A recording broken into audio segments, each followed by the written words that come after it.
Good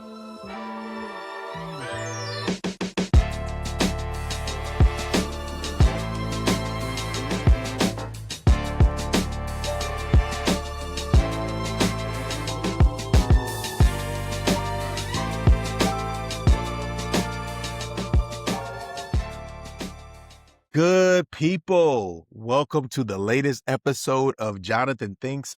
I am your host, Jonathan Collins, your friendly neighborhood democracy scholar. I've got a few things on my mind, and maybe, just maybe, you've been thinking about it too. The first thing on my mind is this story about the national crisis that we are in when it comes to student achievement. For years, the dominant story in education policy has been pandemic learning loss, that we are in a test score driven crisis or a test score indicated crisis where students have been learning significantly less, especially in reading and in math, as a result of the complete chaos of the 2020 pandemic. But new research tied to the Education Recovery Scorecard, that is a collaboration between Harvard University and Stanford University, and they've basically been showing that reading scores in particular had already started sliding years earlier, with some measures actually tracing the decline back to the year 2013, right? 7 years before the COVID-19 pandemic. Some of you may know that I got an opportunity to jump on NBC News, the morning show, to talk about this issue on their platform. We are back with a new report that reveals some troubling trends in U.S. education. Researchers say schools are in a learning recession, with students across the country performing worse than their peers did 10 years ago. Reading scores were down, get this, 83% last year. Math scores down 70%. The declines are happening across income levels, geography, and racial divides. Jonathan Collins joins us now with more on this. He's an assistant professor of political science and education at Teachers College, Columbia University, also the executive director of the Center for Educational Equity. Jonathan, good to have you with us again. So this new report is called the Education Scorecard. It includes data from 3rd to 8th grade test scores in school districts across 40 states and Washington during the school year. Walk us through what it found. Basically, they found significant declines in student achievement over time in math and in reading. But Joe and Savannah, the big deal that we are making about this is because, before this report came out, we thought a lot of the decline that we had seen in student achievement could be attributed to the pandemic. We thought this period of time where kids were kept out of school and stuck at home and forced to attend class via electronic devices, that this was the center of the problem. What we're learning is that was actually just the tip of the iceberg. But then I wanted to use my space here, Jonathan Thinks, with you all to unpack this issue a little bit more. And not only just to unpack it more, but really talk about some of the implications specifically for Black students. And I think first, the story itself is, like I say, and like I try to articulate in the news segment, this is a policy problem. Really, this is the result of policy failure. And if you go back and you look at where we have been over the course of the last decade plus, we've seen more and more federal divestment away from education. And when you see the federal government retreating away from education, it should be no surprise that when we look at national trends in education, that students are underperforming, or like students have been doing worse and worse and worse from a national snapshot standpoint. Again, we start to see this decline in 2013, right? 2013 is the beginning of the second term of the Obama administration. In 2015, we get the Every Student Succeeds Act. But we had already been moving in that direction during the Obama administration, where the Race to the Top initiative was essentially giving vouchers to school districts to opt out of the accountability standards initiative that was a part of No Child Left Behind. Now, look, I am not here to cape up for the No Child Left Behind Act that was signed into law by President George Bush. We had critiques of No Child Left Behind for a reason. No Child Left Behind was a very draconian policy. It was very harsh. It was very severe. If your child's school over consecutive years does not meet AYP or adequate yearly progress, that school is essentially deemed a failed school or a failing school, right? And serious action can be undertaken by a district for schools that don't meet this standard. This means schools can be closed, teachers can be reassigned. Depending on the nature of the collective bargaining agreement, teachers can be fired. This was placing all the blame on low test scores, on the idea of ineffective teachers and ineffective administrators, and not thinking about holistic approaches to respond to some of the educational challenges that students were making. And so the policy moves that we saw afterwards were trying to do that, but I think in hindsight, we're learning that this was an overcorrection. Again, in 2015, you get the Every Student Succeeds Act, but before that, you were getting the Race to Top program from 2008 to 2012, allowing districts to opt out of these accountability systems that essentially the Department of Education were forcing states to put into place to make sure that schools were meeting that AYP standard. And then from the Every Student Succeeds Act, which was essentially the federal government withdrawing from education and saying, look, states, you develop your own accountability systems. You develop your own tests. You develop your own repercussions for what happens when schools don't meet the standards that you put in place for them. We'll go back to just giving grants on the side. And then you get the Trump administration in 2016, and all he did was put in Betsy DeVos, who just wanted to push vouchers and school choice, giving more and more kids and families the ability to opt out of the public school system. Before Trump was trying to gut the Department of Education, he was trying to gut public education, right? And he was actually more successful at gutting public education, you could argue, than he's been at gutting the Department of Education. But then you get the Biden administration in 2020, which is responding to this global pandemic. And we see from Biden actually the biggest investment in public education that we've seen in modern history. Put a pin on that because that becomes very important before we get to the current culture war stuff. But I want to go back to the Biden thing because, yes, when you look at this story from the recovery scorecard, it is clear that students have been learning less, particularly in reading, dating back to 2013. But if you look at the direction that the data is headed now, we're starting to see a little bit of an uptick. And I think that uptick is directly related to the American Rescue Plan that Biden puts in place, which again is the biggest investment in the public education system in modern history since Lyndon B. Johnson in the 1960s. And so the answer to this on one level is quite simple. We need the federal government to care about public education. The fact that it hasn't is, I think, why we were seeing this decline. Look, I'm not saying we need No Child Left Behind. I am saying that we need presidents and the Department of Education as an agency that really cares about finding ways to support the idea of students learning in the classroom. Because what's particularly interesting about this is not just the overall trends for kids across schools, right? What I was also really interested in, because they have a dashboard on the website for this education recovery scorecard that you can just kind of play around with yourself, and I was sort of playing around with it as well. You know, I like data, I like graphs. What do you want me to say? You have the ability to subset uh, the data by race, and I was particularly interested in what's going on with Black students. And a couple of things become really clear that you don't notice from just looking at the national trends. One, the national trend for Black students has been significantly worse than even the overall trend for all students. So I'll show you the graph here. If you look at just the currents, you see that Black kids in poverty are doing better now than they were doing if you look at the full trend line between 2013 and now. So the anti-poverty stuff has been working.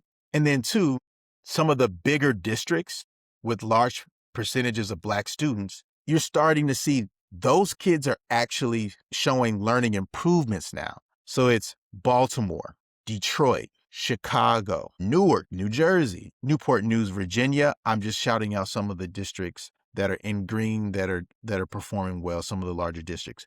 Houston, Clayton County, Georgia, Howard County, Maryland, Cleveland, Ohio, right? And so Why are Black students doing better now? I think it's because these are the lingering effects of that major investment in public education that we saw from the Biden administration during those post-pandemic years. And if you're concerned about this scorecard now, if you're concerned that 2013 or really 2012, 2013 was the apex of student achievement since the new millennium started, what do you think is going to happen next? Because again, we're starting to see an uptick, right? The story focused more on how the trends over the course of the last 10 plus years, we've seen a decline, and we saw a decline leading into 2019. But actually, we've seen evidence of some pandemic recovery over the last year plus. But now with an administration that is divesting from public education, targeting schools based off of any idea that they may be discussing issues of race, I hope this is not the case, but we may see a bigger backslide within the next 5 years than what we've seen in that post No Child Left Behind era.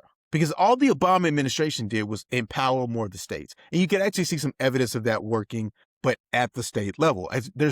It's not a surprise that there are some states that have actually been doing better despite the fact that you see this overall trend of decline, right?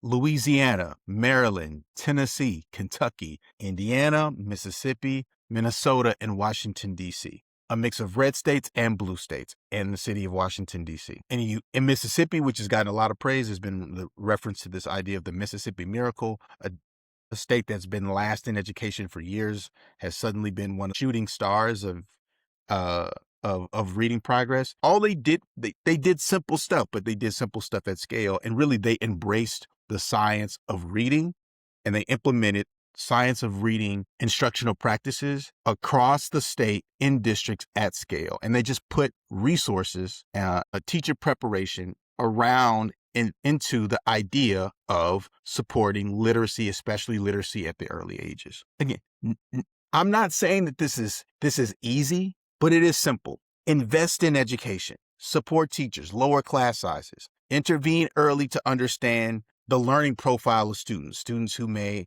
have some level of neurodivergence. Understand these things early and intervene accordingly. So this long-standing national trend of decline I'm telling you, it is reversible.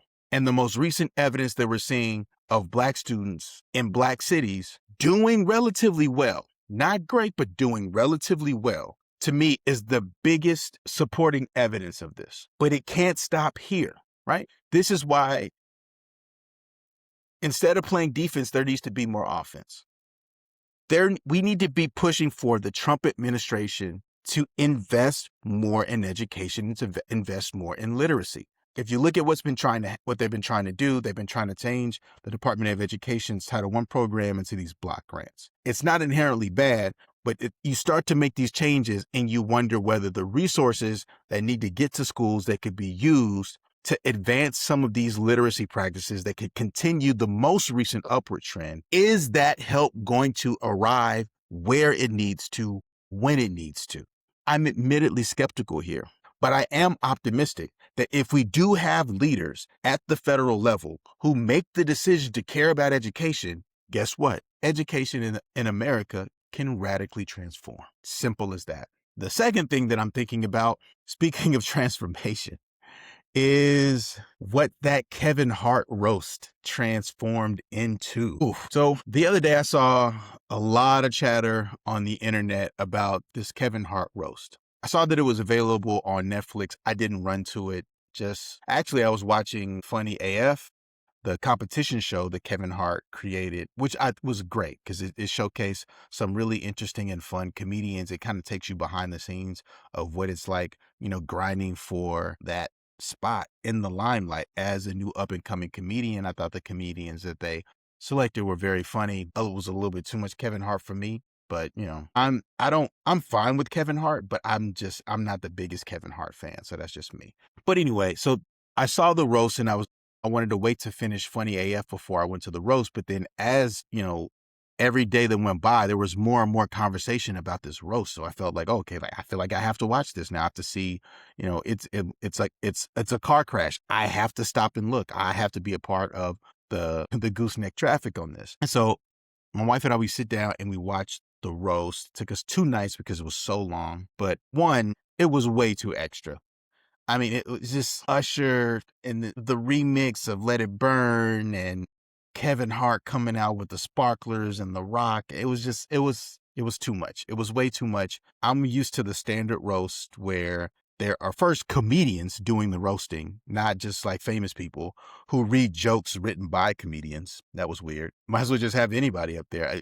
Anybody can read the jokes. I don't understand why Tom Brady reading the joke is supposed to make it any better. It actually kind of made it worse, in my opinion. But that's, again, my opinion. That's what I think. And this is Jonathan Thinks, right? But the controversy, of course, right, was around the harshness of some of the jokes, particularly around race. And it becomes a tricky thing, right? Because the tension here is that comedy arguably represents one of the greatest cultural defenders of the First Amendment, right? Like comedians, their job is to get up and say things publicly, find the humor in things that, may make people uncomfortable, but it's living proof. It continues to be living proof that this is a country that allows for freedom of speech. The challenge becomes, well, what happens when that freedom of speech is used in a way that is incredibly offensive to people, right? Like, I'm of the camp that, to me, I love when comedians are able to find humor in very important and serious topics. I'm not someone who doesn't want comedians to talk about race and to talk about Black people and even touch on stereotypes, racial stereotypes. But I love when comedians can use humor, when they can find the humor in the absurdness and the ridiculousness of race and racism, instead of only finding humor in punching down on people because of their race. And I think if you look at the Kevin Hart roast, the concern is that there was just too much of the latter.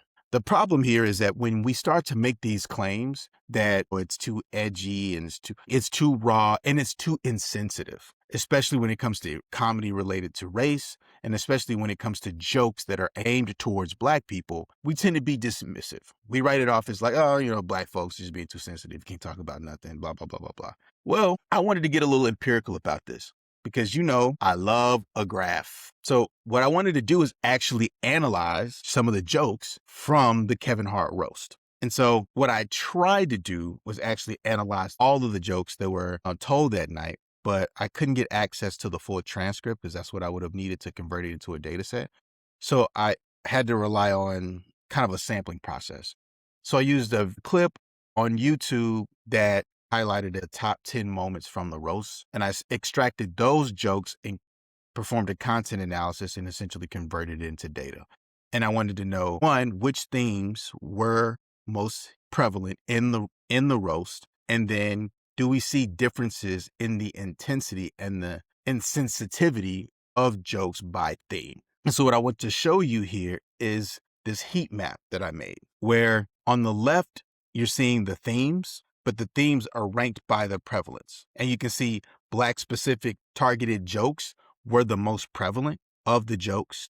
And so what you're seeing is a heat map of the jokes by theme. The number indicates the number of jokes within each theme that fit into one of these intensity categories. So the first column is low insensitivity.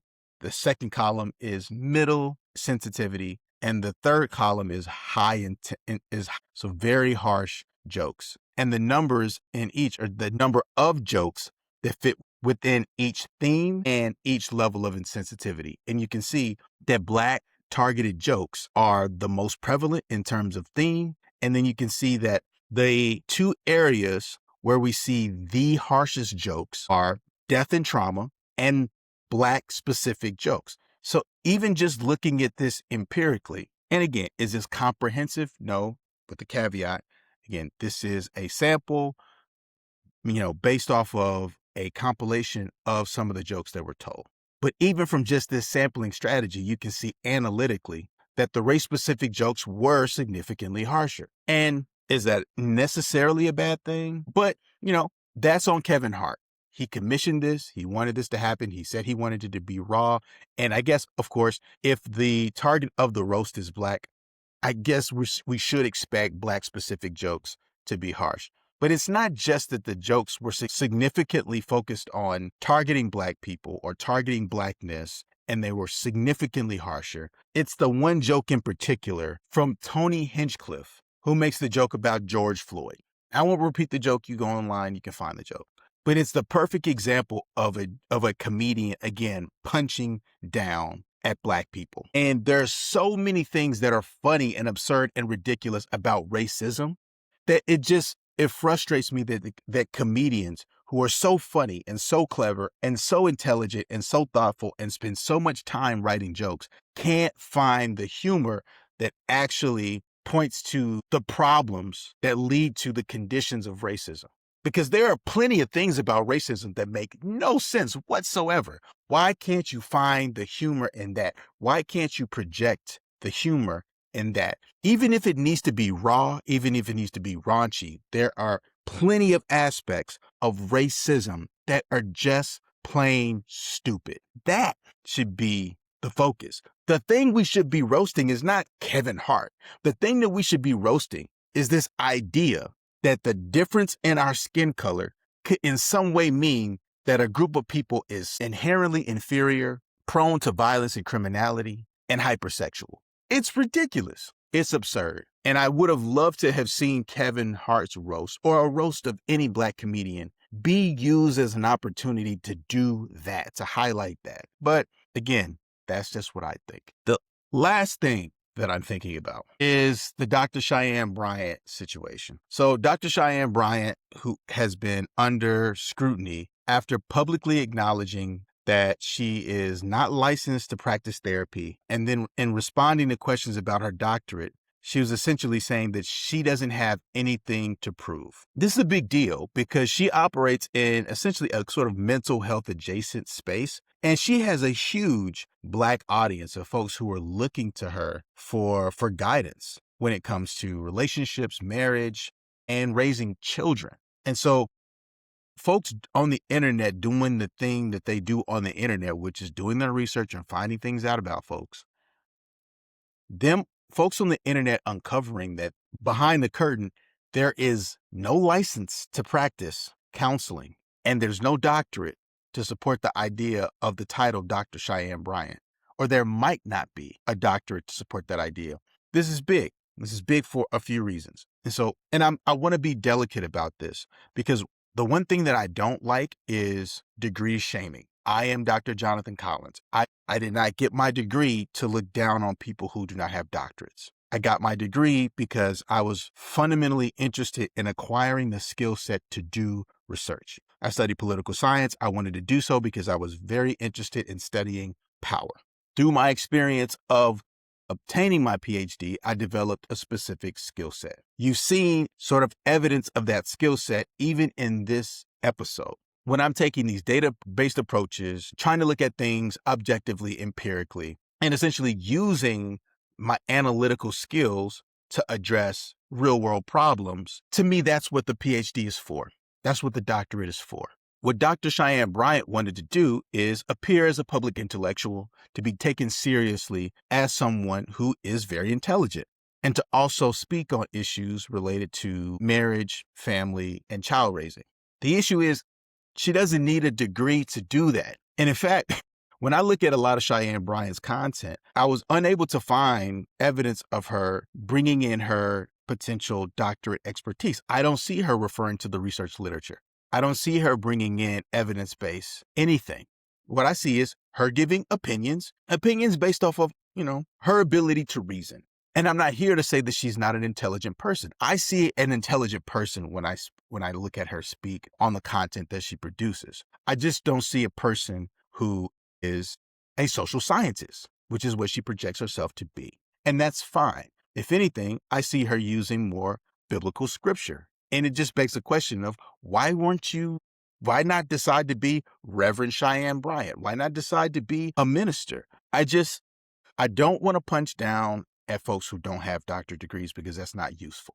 We are already up against the negative stereotypes when we pursue the doctorate degrees. Talk to Black folks who are in PhD programs, especially in PhD programs at predominantly white institutions. And we all have these horror stories of moments where we were made to feel like we don't belong.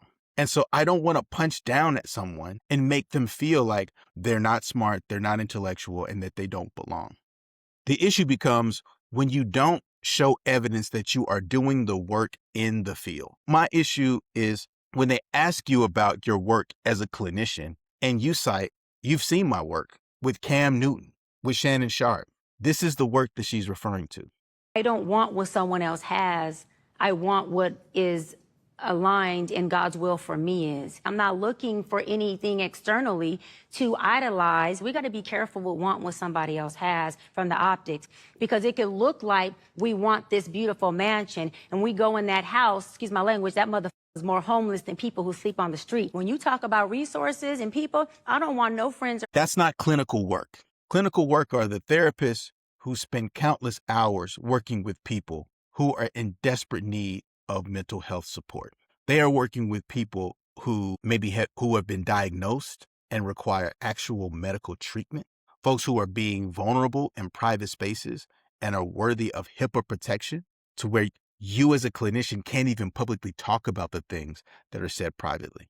The kind of work of the person she describes herself to be is so important. And there are so many barriers to Black scholars, to Black women in particular, to being able to reach the level of having the credential to do that work, that for her to potentially be lying about this and to downplay the seriousness of this is bigger than you, Cheyenne Bryant. This is bigger than you, because you're putting up another barrier for the next generation of Black women, psychologists, therapists, clinicians who want to get into the profession to help more Black people destigmatize mental health and the challenges of mental health, to destigmatize seeking therapy, to destigmatize, going to doctors, going to folks who are licensed and credentialed, right? We have so much work to do to bridge the divide between Black communities and the academy, that the last thing that we need is a charlatan in the real world pretending to be something that they're not, all because they want to appear smart. So I just hope we can find truth in this. I hope that we can just look at Dr. Cheyenne Bryant and acknowledge her as what she wants to be, which is someone who is taken seriously because of her mind. And I respect that. I empathize with that. I completely understand that.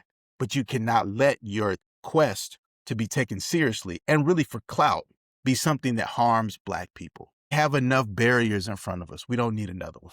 And that concludes this episode of Jonathan Thinks. Again, I am Jonathan Collins, your friendly neighborhood democracy scholar. Remember that every time we convene, it's an opportunity to grow. We do it with love, we do it with joy, and we do it together. These are a few of my thoughts.